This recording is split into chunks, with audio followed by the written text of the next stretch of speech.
De retour dans 72 Sports, le supplément. Et oui, après le basket, après le tennis de table, après le cyclisme, on parle à présent de course à pied avec un événement, un grand événement qui revient en Sarthe. C'est le Cross Ouest France. Bonsoir Guillaume Nedelec. Bonsoir. Merci d'être avec nous sur le plateau de 72 Sports.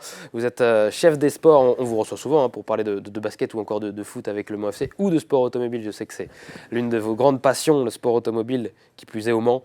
Vous êtes le chef des sports en Sarthe pour le quotidien Ouest France. Et vous connaissez évidemment très bien cette fabuleuse course du Cross Ouest France qui fait son grand retour. Elle nous avait manqué cette course. Le Covid finalement nous a un peu pesé sur les 2 dernières années. On avait eu de la chance, on va dire entre guillemets, puisque la dernière édition avait eu lieu juste avant en fait l'épidémie. Ouais. On en entendait un petit peu parler, on se demandait qu'est-ce que c'était que cette histoire de Covid. Et bon, 2 ans après, donc 2 annulations surtout, et puis un changement d'organisation. Donc beaucoup de changements sur ce Cross Ouest France. Changement dans l'organisation, changement du fait que ça revienne forcément, et changement dans le format également. On passe sur une journée. Alors c'est temporaire, c'est pour seulement cette année 2023 et pas 2022, j'allais dire. Bonne année par ailleurs. Bonne année également. En fait, l'organisation est toute nouvelle, donc elle est tripartite, puisque avec la Ligue des Pays de la Loire maintenant, avec le département, le département qui va nous aider, et puis également Ouest France. Donc ces trois entités vont travailler pour la première fois ensemble. Et donc la question qui se posait, c'était, il y a eu plusieurs questions qui sont arrivées. Est-ce qu'on aurait des bénévoles qui reviendraient? Est-ce qu'on arriverait à bien travailler tous ensemble? Donc on s'est dit plutôt tout regrouper sur une année, faire un petit peu moins. Donc il y a eu des choix qui ont été faits dans les courses, on peut le voir, hein, notamment les scolaires qui sont passés malheureusement hors du programme cette année. Donc il a fallu faire des choix sur l'organisation, mais c'est temporaire, puisqu'en 2023 on reviendra à 2 jours, et le retour des scolaires sera évidemment, c'était la grande question qui se posait. Les courses en e-sport vont également revenir, donc il y aura une vraie volonté de revenir au format original, si tout se passe bien évidemment, mais ça va bien se passer. On a vu Jimmy Gressier d'ailleurs à l'image sur une précédente édition du Cross Ouest France. Est-ce qu'il sera là ou pas, Jimmy Gressier? Pour l'instant, j'ai pas beaucoup d'informations à vous donner, mais Philippe Le Boucher est aux manettes. C'est lui aussi qui organise le Cross du Med Libre, donc je pense qu'il y a 2-3 petites choses intéressantes qui vont se mettre en place. Il y a toujours des beaux noms, des grands noms de l'athlétisme qui sont là. On le voit justement, Jimmy Gressier, le Français, qui en finit sur ce cross des As, forcément. On parlait il y a quelques instants avec Laurent Drault du circuit de la Sarthe, du région Pays de la Loire Tour maintenant. Le Cross Ouest France fait aussi partie de ces grands événements en Sarthe. Et on pense, alors bien installé en Sarthe, on voit que le cross en tout cas a toujours du succès en Sarthe, puisqu'on a 2 beaux cross, on a le cross du Maine Libre et on a le Cross Ouest France. Et je peux même vous donner une petite info, c'est que probablement qu'on réussira avec les différents titres du groupe SIPA Ouest France, parce que Ouest France fait partie d'un groupe, tout comme le Maine Libre, mais également le Courrier de l'Ouest et Presse Océan, donc peut-être essayer de créer un trophée avec ces 4 crosses, le cross de Nantes, le cross d'Angers, le cross du Mans et le cross du Maine Libre. On va essayer de créer intéressant, ça.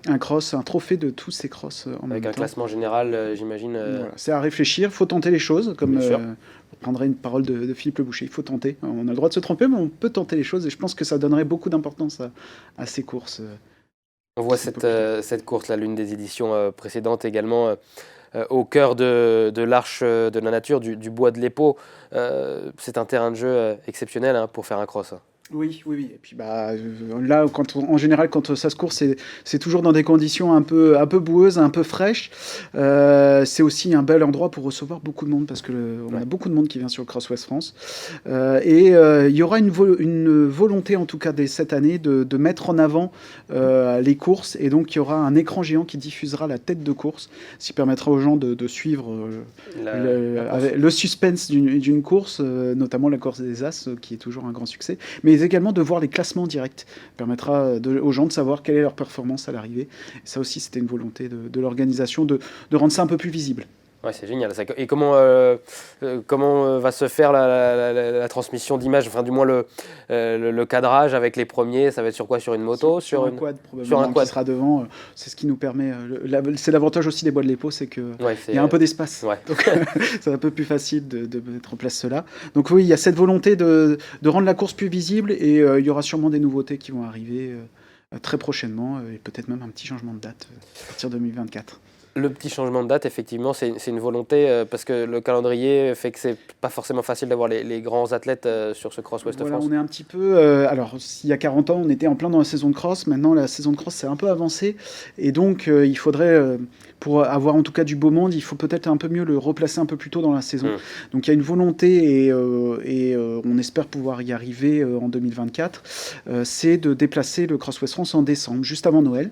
Ce qui veut dire qu'en 2024, on aura peut-être 2 éditions du Cross West France. Une en janvier, parce qu'il y aura les JO et que c'est important d'être présent. Et une fin décembre pour replacer le Cross West France. On en a manqué 2, on va en rattraper un. C'est peut-être pas plus mal comme calcul.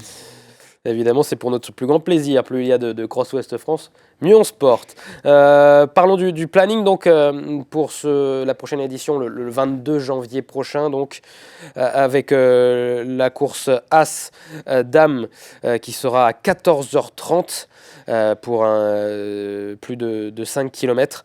La course As Homme, région des Pays de la Loire, qui sera à 15h45, donc pour un peu moins de 9000 mètres. Donc ça, c'est pour les courses de haut niveau. Il y a également les courses jeunes, avec les poussins, les poussines, tout au long de la journée, ou entre les courses des As notamment, les minimes, garçons ou filles, les benjamins. Du canicross également, le matin à 11h. Ça, c'est pour le canicross, c'est pour les athlètes qui veulent courir avec leurs chiens. Et il y a également du haut niveau dans ce canicross. Et puis, pour tout le monde également, le matin, le 10 km. Le 5 km et le 10 km. Les deux courses sont tôt. Mais oui, c'est ces courses-là qui vont être un peu phares, qui vont attirer. On le voit, le 10 km, c'est une distance qui a du succès. Ouais. Je prends un exemple, le cross du Maine Libre, où c'est un succès chaque année. C'est d'ailleurs l'objectif qui est visé. On espère avoir entre 4500 et 4500 et 5000 personnes qui vont y participer. 500, ce serait un peu décevant. Donc 5000, on espère jusqu'à 5000 personnes sur ces courses-là. Pas besoin d'être licencié dans un club. Pas besoin d'être licencié dans un club. En revanche, il faut bien penser à avoir son attestation médicale. Bien penser aussi, les inscriptions sont gratuites jusqu'à dimanche 8. Ensuite, elles seront payantes, 5 €. C'est pour... ce sera reversé à une association, mais voilà, c'est aussi des questions d'organisation. On va revoir l'affiche, peut-être une belle affiche donc, de ce cross Ouest France, Pays de la Loire, assez vintage. On adore ce type d'affiche, donc à l'Arche de la Nature, au Mans, le 22 janvier prochain, avec donc à 9h15 le départ du 5 km. Vous pouvez participer, vous pouvez encore vous inscrire, et c'est gratuit jusqu'au 8 janvier, donc n'hésitez pas à vous inscrire. Faites une petite attestation médicale, allez voir votre médecin pour être apte à courir ce 5 km à 9h15, ou le 10 km qui plaît beaucoup, le 10 km Crédit Mutuel, donc à 9h50. Je vais peut-être essayer de le faire, on va peut-être essayer de s'y atteler avec Amoun Shamsuddin qui essaiera de me suivre avec la caméra. Pourquoi pas essayer de vous proposer cette expérience immersive au cœur du Cross Ouest France. Merci beaucoup Guillaume Nedelec d'avoir été sur le plateau de 72 Sport pour nous parler du Cross Ouest France.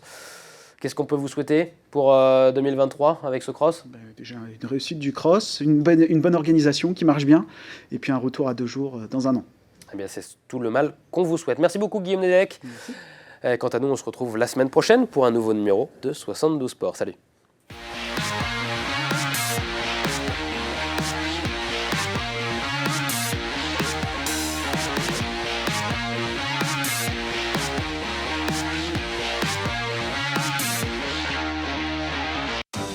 Le département, premier partenaire du sport en Sarthe.